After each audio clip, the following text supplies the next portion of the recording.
Going head-to-head with the UFC, Everett, Washington played host to World Series of Fighting 32 on Saturday night, with all of the action airing live here on Fight Network. In the main event, champion Moraes looked to defend his title for a fourth time, taking on one of Canada's top bantamweights in Josh Hill. Fight is a rematch of their February 2015 bout, which saw the champion Moraes retain the title in a very close decision. However, this time Moraes had no intention of seeing the judges' scorecards, with the champion catching Hill with a skull-crushing head kick to retain his title just 38 seconds into the second round. With 10 wins under the World Series of Fighting banner, Marlon Moraes will now test the waters of free agency as he improves his overall win streak to 12.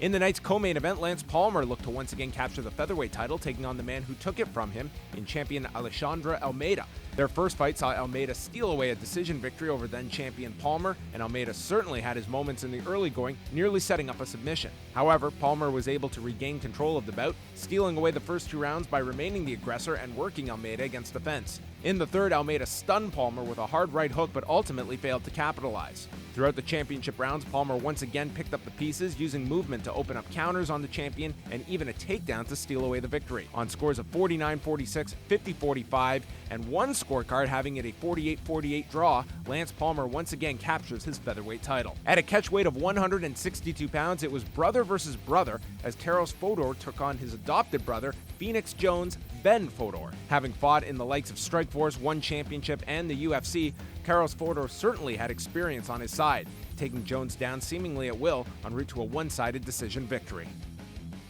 And opening the card, Strikeforce and Bellator veteran Lewis Taylor picked up the second-round guillotine choke over Phil Hawes.